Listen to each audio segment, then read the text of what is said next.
Network Entertainment. Pagbalik ko from a biyahe, tapos may nabalitaan siyang may nangyari, like may mga nahulog na something, may nawala. Bibigyan rin niya ako ng mga something na baka may nakasunod daw, ganun. For example, pumunta akong Baguio, tapos nakita niyo na pumunta ka ng Lumat Hotel ba yun? Oo, yung maraming multo raw. Oo, yun, magiging aware na yun, alert na yun na, uy, kailangan mong dumaan ng temple.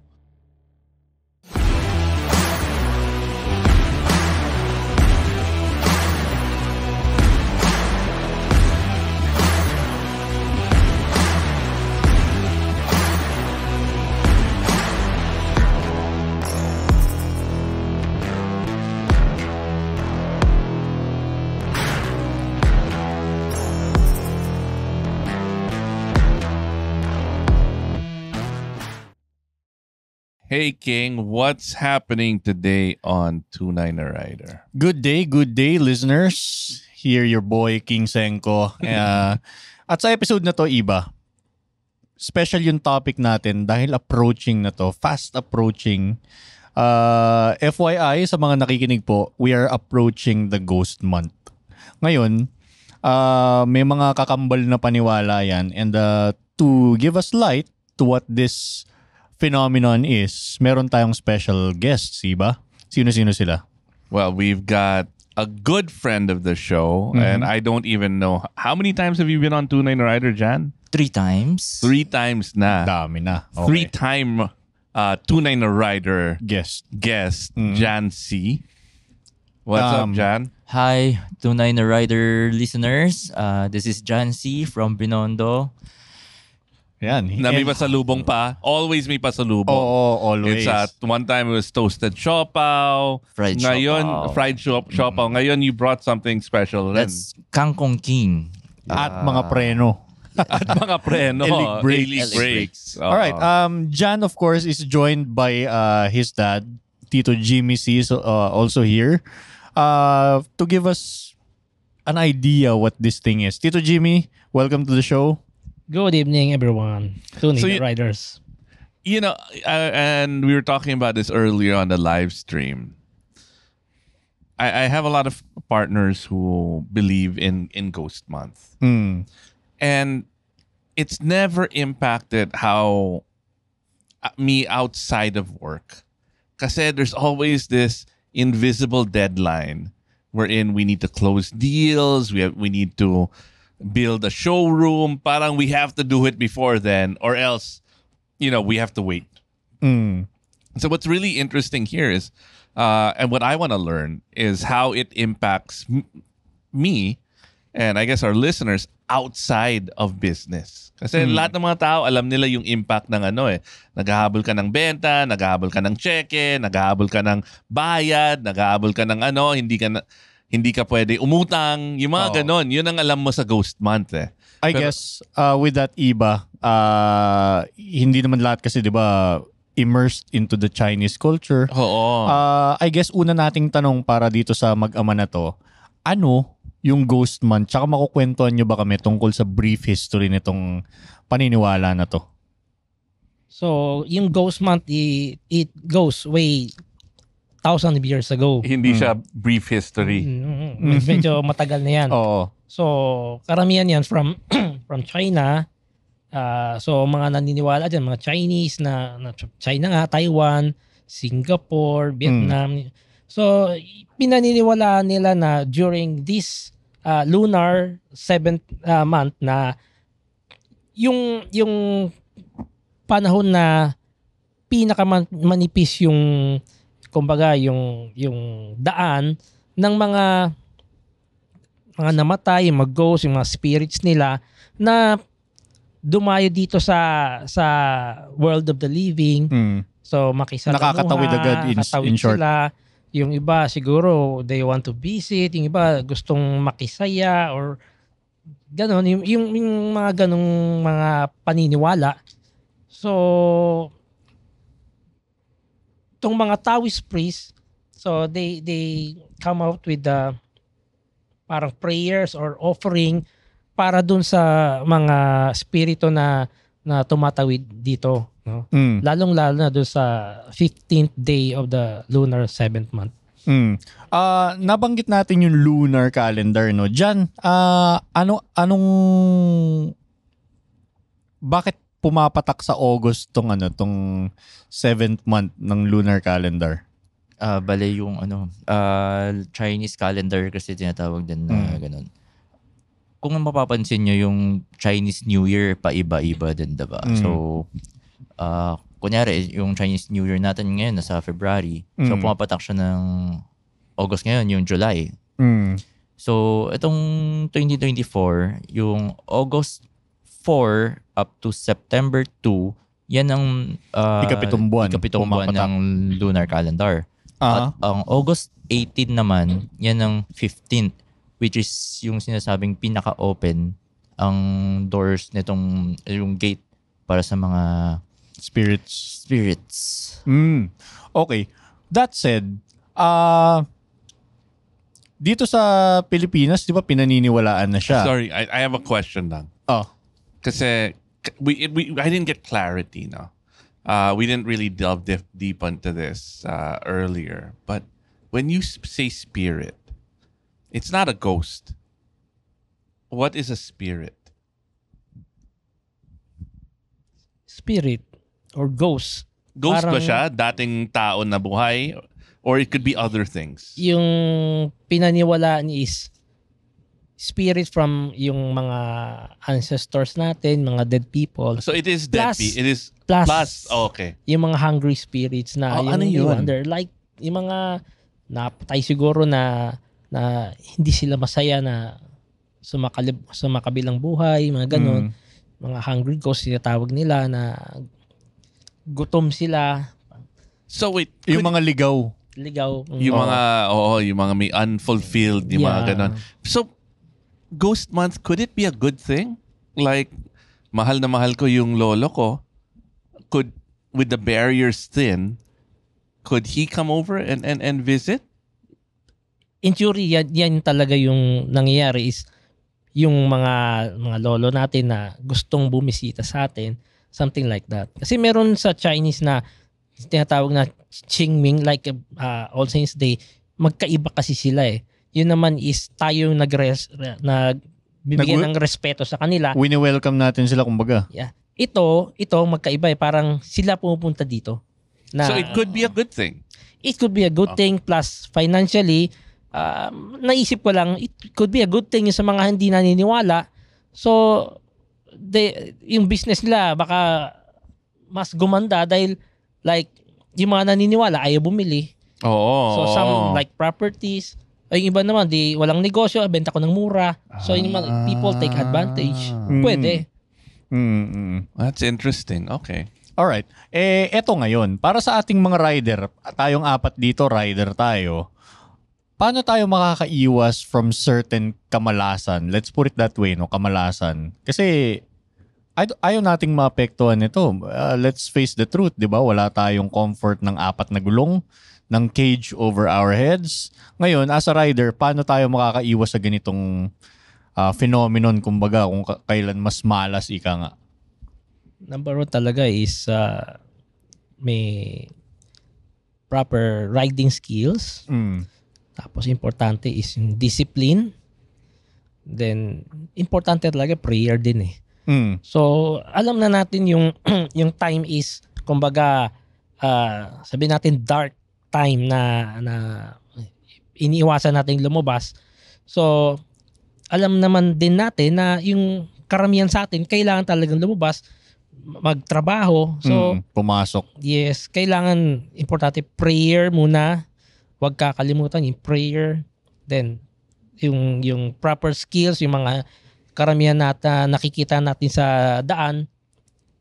Natuto lang magpaandar ng motor. Dire-diretso na. Banat agad. So maraming aksidente ang dahilan kasi hindi talaga na turuan ng proper riding skills. So prepare yourself, ika nga. Tito Jimmy, makukwento mo ba kami sa experience mo? Kayo magama, mahaba-haba ng experience sa riding. Ano yung common na aberya na maaaring ma-encounter ng rider kung nagpabaya siya, hindi siya pre-ride check, nabubulaga, puyat siyang umalis. Ano yung karaniwang aberya? So, yung kumbaga reflex natin, atrasado. Ang decision making mo, iba. Oh yes. Not the Decision sharpest. making, hindi siya maayos. So, kailangan mong pumreno ng maaga, late ka magpreno. Huwag kang liliko ka naman. So, maraming mga ganung mga circumstance talaga. Alright. Etong ghost month na to, no, nililimit natin yung paglalabas natin ng pera. Sa ating mga rider, meron ba tayong pwedeng ilimit na pwede nating gawin para makaiwas-iwas man lang? I-limit mo yung pagkakamote mo. Ayan. Correct. Tsaka yung unnecessary na lakad. Yes, yung kung pwede namang yung kanina pinag-usapan natin, kung leisure din lang naman yung lakad, ipagpaliban na lang natin. Tiis-tiis muna kasi High risk. 1 month lang naman eh. So tiis muna. So kung kinakailangan lumabas, labas. Pero kung pwedeng namang stay home, just stay home. Pero you know, like there's during Holy Week, Maundy Thursday. Ang sarap mag-ride nun eh. Pero di ba yung papanhihin, kasi lahat huwag kang lumabas kasi walang tao sa kalsada o nasa Boracay sila. Ang sarap umikot eh. Tapos iba, ano yan eh, yung period na yan, yung beef, mas mura. Oo. Kasi di ba bawal? Oo, di ba? Karne. Pero during those times, marami ring aksidente. Kasi yung mga natuwa, walang dumadaan, humataw, ganyan. Nga naman, pag unnecessary, might as well, ilimit mo na. Ngayon, meron ba tayong mga pwedeng like bilhin ng pangontra dito? Ikaw dyan, I guess, masasagot mo to. May mga pangontra ba tayong pwedeng bilhin, taong pwedeng lapitan o konsultahin para ma-minimize yung damage sa atin ito? Usually, bago akong bumiyahe, may tropa tayo sa Binondo, si Jill. Pinapersuade niya ako na dumayo muna dun sa temple. So, minsan may bibigay rin siya sa akin ng mga parang anting-anting, mga talisman, ganun. Amulet, mga ganyan. Oo. Tapos, para safe daw sa biyahe. Or minsan kapag pagbalik ko from a biyahe, tapos may nabalitaan siyang may nangyari, like may mga nahulog na something, may nawala. Bibigyan rin niya ako ng mga something na baka may nakasunod daw, ganun. For example, pumunta akong Baguio, tapos nakita niya na pumunta ka ng Lumat Hotel ba yun? Oo, yung maraming multo raw. Oo. Yun, magiging aware na yun. Alert na yun na, uy, kailangan mong dumaan ng temple. So, baka sundan ka kasi. Because the barriers are thinner. The places that are already kind of scary and haunted, like yung film theater, yung sa PICC, yung mga ganon. Diplomat Hotel. Mas delikado. Yes. Yung mga kung meron na, mas gagrabe. Interesting. Actually, may isang incident dito sa Philippines, yung parang yung bus from China or Hong Kong, na nagbabakasyon sila dito. Ghost month yun eh. Yung hostage. Hostage taking. Oo. Ghost month yun. Oo nga, no? August yun. Maulan yun. Natatandaan ko. Something like that. At saka yung naalala ko may umikot na picture na may police na yung baril niya, ghost trend.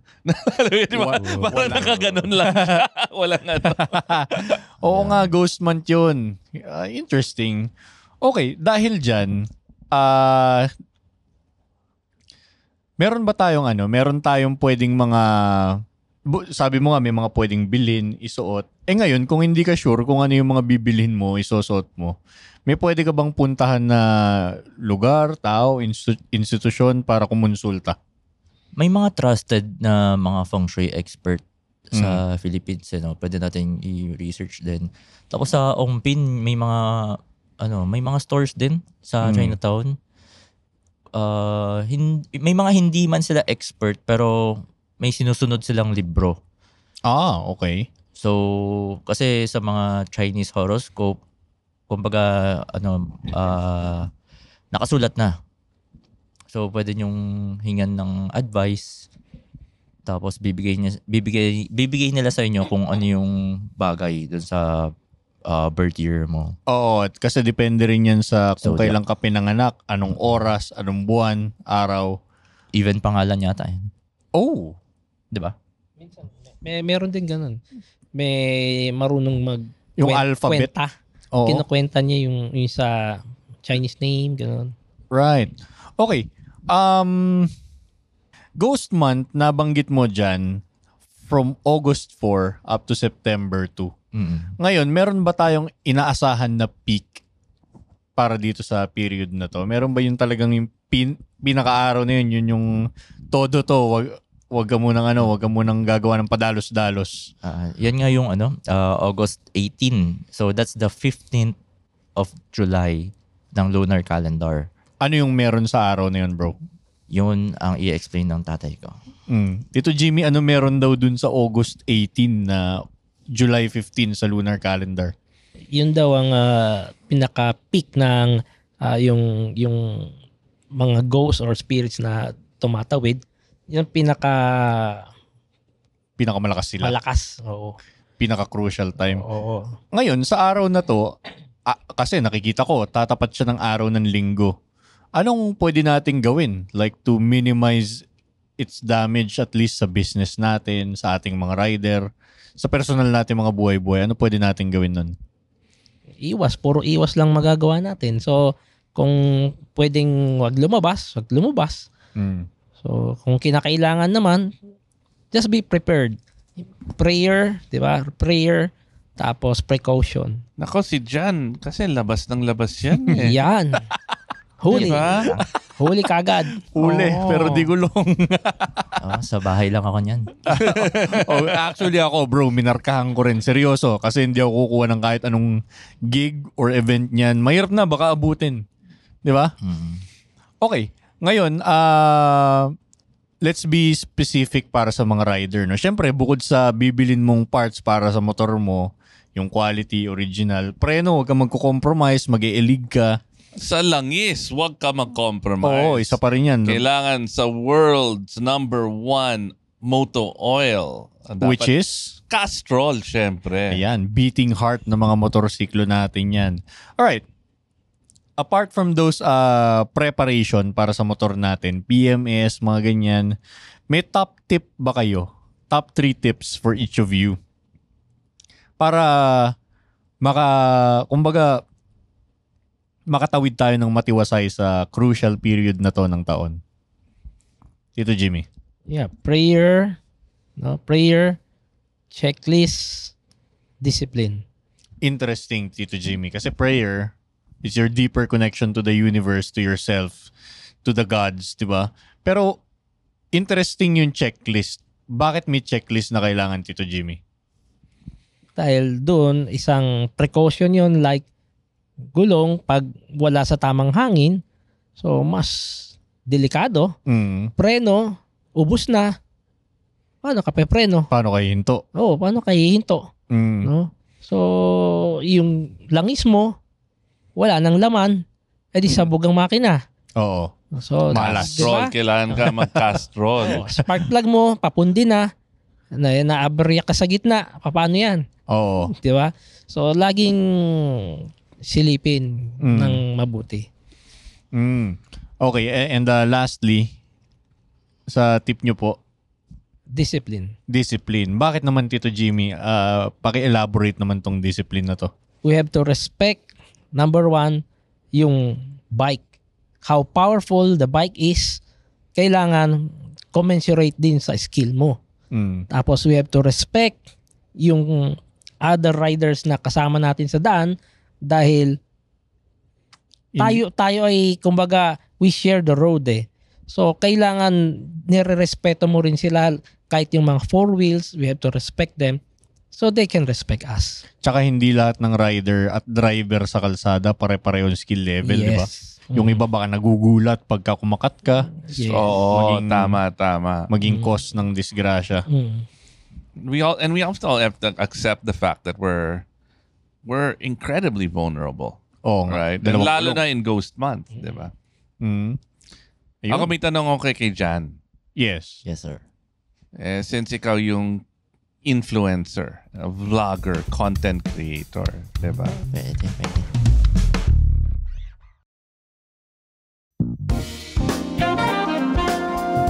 Hey, his name is Chico Garcia. And his name is Gino Quillamor. And together, we are Only Fun. That's right, for only $12 a month. But if you're willing to pay, why not? No, we're from a podcast that talks about movies, TV shows. Basically, we do reviews of K-dramas, whatever is on streaming, whatever is on cinemas. We also get to occasionally interview celebrities, actors, directors, and of course, infused with our own witty brand of humor and slice of life. Wow. I guess we don't infuse a lot. Check it out. Paano ba i-impact yung pagkagawa mo ng content as a moto vlogger, a moto content creator itong Ghost Month? Will you change your content? Will you be doing other things? Siguro parehas pa rin yung gagawin ko with extra warning lang na Ghost Month ngayon, iwas muna sa mga pasyal na unnecessary. Pero syempre hindi naman lahat ng nanonood sa atin ay naniniwala. Pero I would argue, I would like to have a counterpoint. The content you create, is it necessary or unnecessary? Sometimes necessary, tulad ng mga safety. Kunyari sa area namin may mga like mga yesterday. Hazard. Yes. Yung umuulan and then you shared some videos that help warn people about dangerous elements. Pero you're putting yourself in harm's way. Tito Jimmy, pwede ba yun sa Ghost Month yung ginagawa niya? Actually, siyempre hindi, no? Fight. Kasi alam mong dangerous eh. Actually, pinauwi ko nga ng maaga. No, so on the way home ako nun, uuwi na ako and then patawid ako dun sa baha. Akala mo safe. Akala ko safe kasi nakita ko yung tricycle na yung tiningnan ko muna yung gulong eh. So isang i-add ko is kapag nasa pag unsure ka sa mga lulusungin mo, tingnan nyo muna yung yung gulong ng mga nung nakikita mo. Kapag syempre nakita mong bababaw, baka pwede. Pero ayun nga, dahil nga may mga kabling nakalaylay due to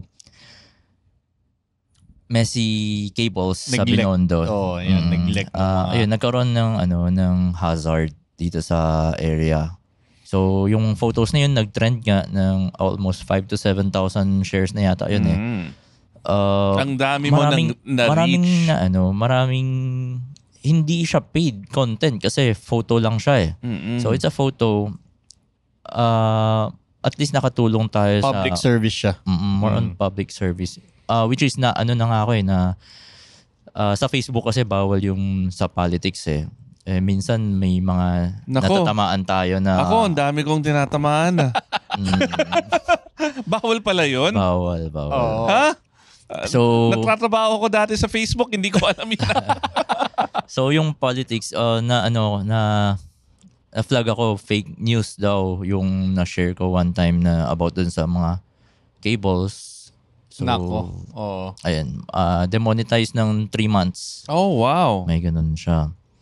Pero yung mga sineshare ko naman, I think responsible information kasi kino-confirm ko muna lahat. At saka hindi naman naggagala-gala rin si Jan. Puro Binondo. Para makagather ng content niya. Usually yung mga nadadaanan niya lang. Meron siyang chigi sa motor niya.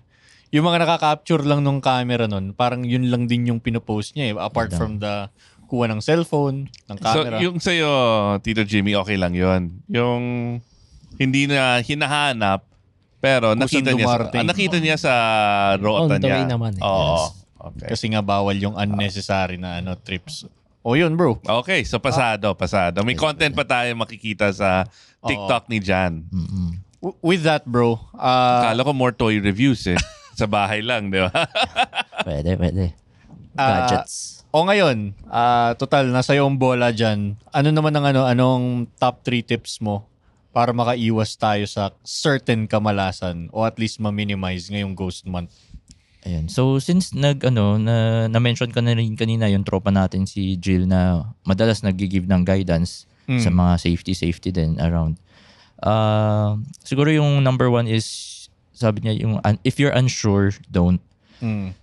I highly agree with this kasi parang minsan may mga gusto tayong gawin na tapos hindi natin sure parang gagawin ko ba to o hindi. Pag hindi ka sure, wag na lang. Parang instinct na yun no? May instinct ka na wag na lang. Then keep your composure and decide accordingly. Very important sa mga riders, no? Yung composure mo, yung ihanda mo yung sarili mo sa mga bagay-bagay sa kalsada. Yung alam mo yung anong dapat gawin kapag may na-encounter kang aksidente, halimbawa. Or sudden na makakasalubong. So, yung composure mo while riding, very important. So, kailangan bawal yung kalma ka lang parate. Kalma, hindi ka magugulatin. Yung hindi ka puyat. And third, yun nga, kailangan may baon kang skills para you can always trust yourself. Kasi if you're unsure sa mga kunyari, you're riding tapos kumbaga itong skills na to, for example, yung kulang counterflow, kulang sa'yo. Hindi mo alam ano yung gagawin mo dun sa situation na yun Mangangapa ka, kunyari yung sabihin natin yung counterflow, counter steer. Yung imbis na may dumadaan na truck sa kaliwa mo. Akala ko kailangan mo mag-aral mag-counterflow Mali. Counter steer. So, yung truck nasa kaliwa. Tapos, biglang, syempre, kakabahan ka. Yung manibela, iyan mo sa pakanan, diba? Lalo kang maiipit dun sa truck. So, actually, also, that's one example. So learning or maybe refreshing yourself with motorcycle basics, which is a really important skill. And ako, I've been riding for a long time, pero I never say no to training, which is why, King, what are we doing? This weekend, alam nyo ba na kami ni Iba, hindi magkasabay yung araw namin pero Friday, Saturday, Sunday, 26, 27, 28, yung motor Cursussen, international coaches from the Netherlands are here in the Philippines. They were brought by Motorclyde and Triumph Motorcycles Philippines. Kaya naman sila nandito. Well, ito walang kinalaman sa Ghost Month pero it's about time for walang kinalaman, pero pwede mong gamitin it will armas. help people prepare for Ghost Month. Oo, diba? kasi yung training, lifelong skill na pwede nating i-acquire yan Continuous yan. Oo. Kaya kami ni Iba, kahit napakatatagal na naming rider nito, graduate na kami sa pagkakamote, nagpapakatino na kami, nagtitake kami ng mga gantong training. Ang nakakatuwa pa dyan, Iba, hindi lang tayong mga moto media, hindi lang tayong mga journalist, tsaka mga paying customers ang pwede dun. I believe ngayong araw, the 25th of July, nangyari yung training. Meron today? For the coaches. Hindi naka-broadcast yan, I think, dahil sila yun.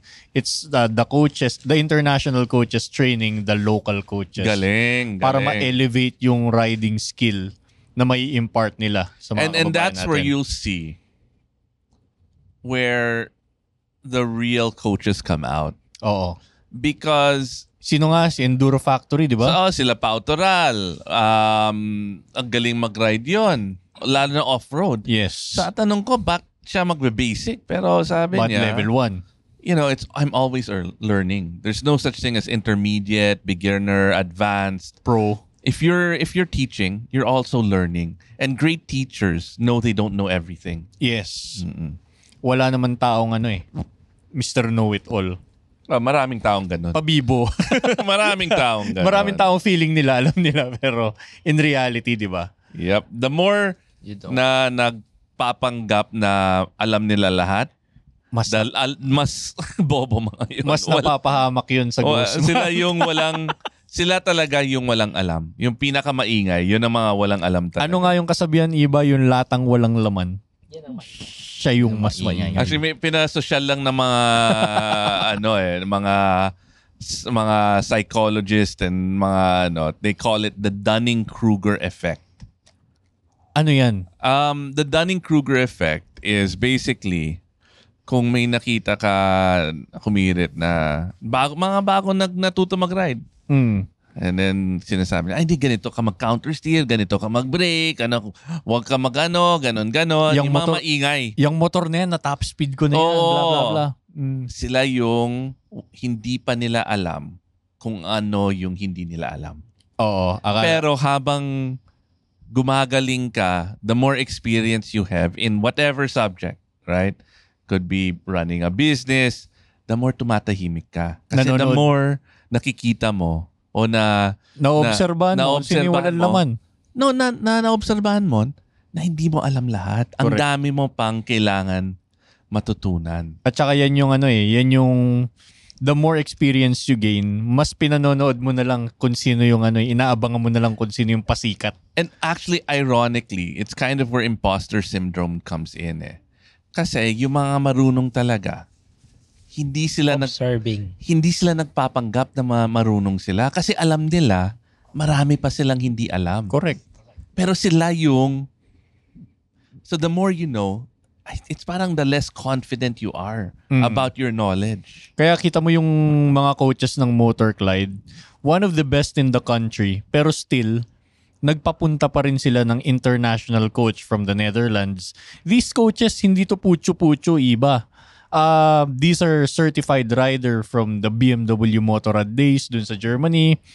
Sa the Netherlands, nagkakandak sila ng training nila all over Europe, di lang sa the Netherlands You know, for those coaches to invite them here at magpaturo din sila mismo says a lot about the quality that they want to produce with their own students, no. FYI, hindi lang po yung mga coaches nandyan din yung mga paying customers, yung mga employees ng Triumph. Pero dude, I'm so surprised as to how much the classes are. Oo nga, yun yung panggulat doon. Oo, hindi siya daan-daan libo. 17,000 pesos. Oo, 17,500 parang gano'n. May international coach ka na. Yes. Anyway, balik tayo sa Ghost Month. Ayun na nga, Ghost Month. Yung mga ganyan, iba, preparasyon yan para mas mabawasan yung malas mo sa Ghost Month when you're out riding. Kasi out there, it's raining cats and dogs. Yun. Salamat sa top 3 tips, Jan at Tito Jimmy. Ngayon, para sa mga hindi pa aware kung saan matatagpuan tong wonderful products ng E-League para sa almost every bike, no? Meron available yan. Almost.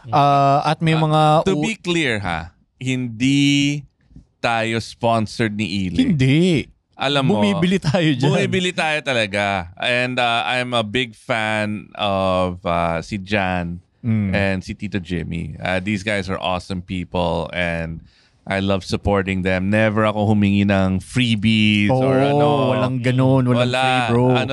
I really use their products. I trust my life with E-League, yung last bike ko. Alam mo, may dala sila dito pang Suzuki Jimny. Hinihiling ko nga magkaroon ng pang Pajero para yung Pajero ko. Ayun, para sa mga hindi nakakaalam, saan matatagpuan tong mga produktong to?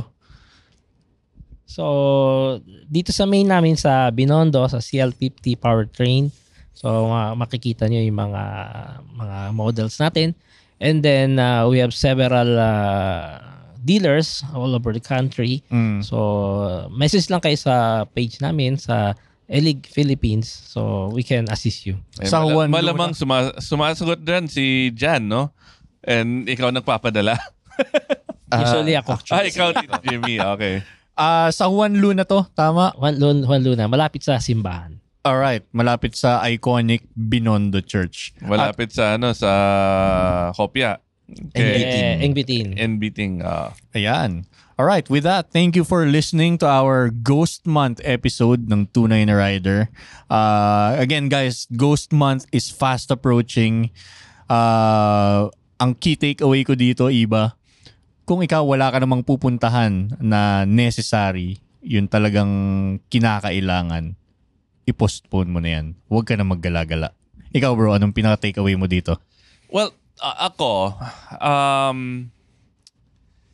so there are a lot of different traditions in different cultures.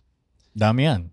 But if you look at the reason why, okay, forget about the spirituality and the spirits and the thinning of the barrier between dimensions. But if you look at the reason why, there's always some kind of logical reason. I'll give you an example. I'm Muslim, right? And one of the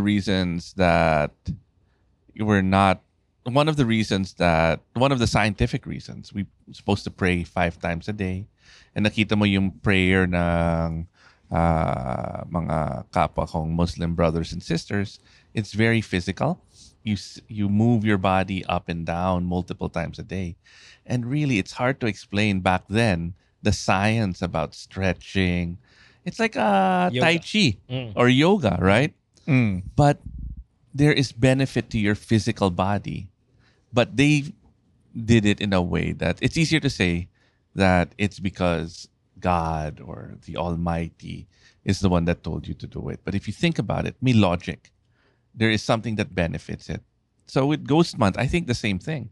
There's something that we can learn from it. And I think what you said earlier, your 3 tips, no?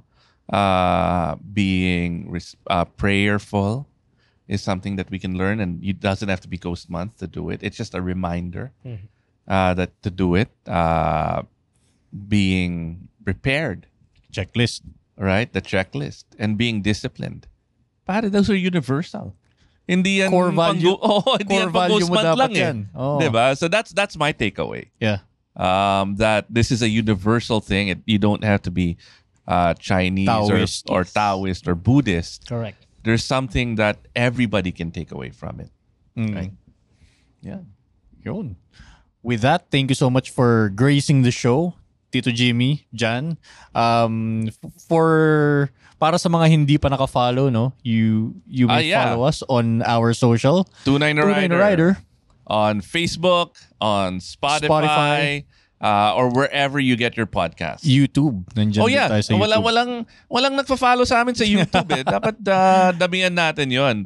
Please follow and subscribe on YouTube. Jan, ikaw, socials mo, promote mo naman. Socials ng CL50. Of course, please follow CL50 Motorcycle Parts, L-League Philippines, and John C. Photoblogs. Yan. Thank you. Para sa mga hindi pa naka-follow, please. Ikaw naman, King. Ako rin, King Senko. Tapos malapit na yung pagbabalik sa 1PH. May pinagdaraanan lang po pero I'll suit up again for the news. Thank you guys. Thank you. All right. Thank you. Ride safe. Thank you. Ride hard. Tunay na Rider out.